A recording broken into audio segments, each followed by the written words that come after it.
Mali ministre mi sigilen bɛ Mali ale ni jamana wɛrɛw kɔni ka ko dilanni kɔni kama n'o ye Abdoulaye Diop ye. Ale ye Union africaine kɔni commission président kɔni bisimila ye Mali la kunu. Jɛnɛ a yirala k'a fɔ ko maa fila kɔni bɛ olu kɔni fatura banbagati wale dɔ kɔni senfɛ.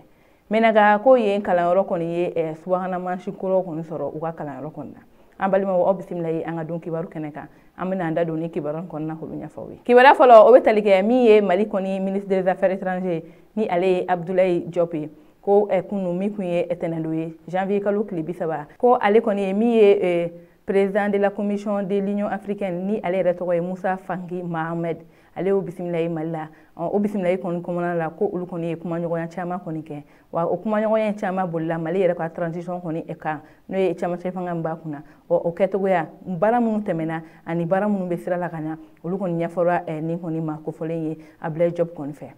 sango cɛ min kun ye juma tɛmɛnen ye janvier kalo tile 20 ale ni 7 ye o ye ni kɔni ka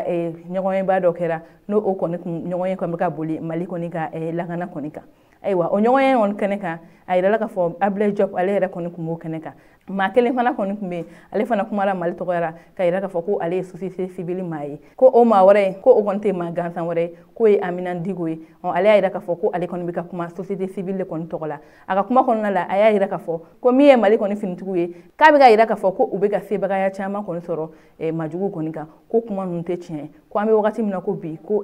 lakanabaliya yɛrɛ kɔni ɲɔgɔnyalen don hali bi Mali kɔni na ko kɛnɛkɛnɛna musow ale ni denmisɛnninw ko olu kɔni tɔɲɔlen don kosɛbɛ wa ko tuma caman Mali kɔni bɛ ka minɛnkuraw kɔni san wa ko bɛɛ n'a ta ko lakanabaliya kɔni bɛ o yɔrɔ kelen fana la ko min ye Abdoulaye Diop ye ale kɔni ye a jaabi min ye Amina Diko kɔni ka kuma ye ale ka kuma ninnu kɔnɔna la maliyɛnden caman kɔni wulila ka jɔ ko sabula olu ma jɛn ni a ka kumakan ye ko a ka kumakan in bɛ ka Mali lagosi wa olu y'a yira k'a fɔ ko a ma wuli k'a fɔ ko a bɛ ka taa kuma olu tɔgɔ la ko a kumana ale yɛrɛ de tɔgɔya la ko sabula maa si t'a dɔn Mali la wa maa t'a dɔn a bɛ ka société civile min représenter ko o de kun na olu kɔni ma jɛn a ka kumakan ye ayiwa o kuma ninnu bɛɛ tɛmɛnen ka ban ye an bɛna min ye Amina Diop kɔni ka kumakan ye ni a kumara nansarakan la an bɛn'o yira la ani Abdoulaye Diop fana ye a jaabili min kɛ o kɛnɛ kelen kɔni kan an bɛn'o bɛɛ lajɛlen yira la nka nin kuma ninnu bɛɛ lajɛlen bɛ ka fɔ nansarakan nin kɔni na. L'armée malienne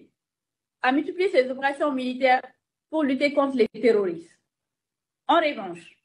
ces opérations militaires devraient être régulièrement réévaluées au regard des résultats mitigés constatés par rapport aux droits de l'homme. En effet, qu'on se le dise, la présence des partenaires militaires russes aux côtés de nos forces armées maliennes, dont la bravoure est à saluer, est loin de faciliter les choses.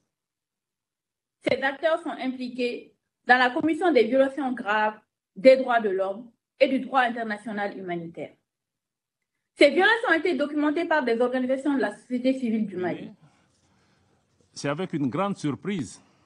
que ma délégation a découvert la présence d'une déléguée malienne à cette réunion. Je dois dire que nous n'en avons pas été informés. Nous ne connaissons pas cette personne. Nous ne connaissons pas l'organisation qu'elle représente, au nom de qui elle s'exprime devant votre Conseil. Et naturellement, nous doutons de la représentativité et de la crédibilité de cette personne devant cette auguste Assemblée. Monsieur le Président, il est important que les membres du Conseil eux-mêmes se remémorent qu'il est important de se rappeler que l'instrumentalisation de la société civile pour des agendas cachés ne sert pas la cause de la société civile. L'invitation de cette personne aux autorités maliennes pour que nous puissions travailler à protéger toutes les communautés, si c'était nécessaire de le rappeler. Le Mali est un pays ancien de tradition multiséculaire, un pays multiethnique, une mosaïque. Ayiwa o tɛmɛnen ka bɔ yen kibara wɛrɛ min b'an bolo ka da kulo kan o de ka fɔ Jɛnɛ a yirala k'a fɔ ko maa fila kɔni bɛ yen nɔ ko olu kɔni fagara marifa kɔni fɛ ayiwa kibara minnu sera ma wula yɛrɛ na k'a fɔ ko arabadon min kun ye janvier kalo tile 25 ye ko Jɛnɛ dugu kɔnɔna la ko nin ye muso dɔ a n'a den ko olu kɔni su yera so dɔ kɔnɔ k'a yirala k'a fɔ ko olu kɔni fagara marifakisɛ de kɔni na ayiwa an bɛ wagati min na ko bi ni makofɔlen ninnu kɔni su dunna nka ko sɛgɛsɛgɛliw kɔni bɛ sen na ka yira ka dɔn min kɛra sababu ye k'u faga ani maa minnu kɛra sababu ye fana k'u faga ayiwa kibara kuncɛ la kibara wɛrɛ min b'an bolo ka da kulo kan o de ka fɔ Minaga ko olu kɔni ka CAP ko olu kɔni ye subahana mansin kuraw kɔni sɔrɔ ayiwa kibara minnu sera ma o koɲɛ la olu yɛrɛ na ka fɔ ko dɔgɔkun tɛmɛnen Minaga kɔni ana Lamini ko CAP mun be no CAP ni ale kɔni ye centre académique pédagogique no olu kɔni ka baara bɛnnen don kalan kɔni koɲɛw kunna ayiwa ko o mun be Minaga lamini na kɛrɛnkɛrɛnna Gawo ale la lamini na ko yen CAP caman kɔni ye subahana mansin kuraw kɔni sɔrɔ ni olu bɛna se ka bɔlɔlɔ baaraw kɔni kɛ ayiwa a yirala k'a fɔ ko ni dɛmɛ ninnu bɔra min ye PAM kɔni ye n'o ye baɲumankɛtɔn ye n'u b'an ka jamana kɔnɔ kabini wagati jan ko olu de kɛra sababu ye ko ka nin baara ɲuman in kɔni kɛ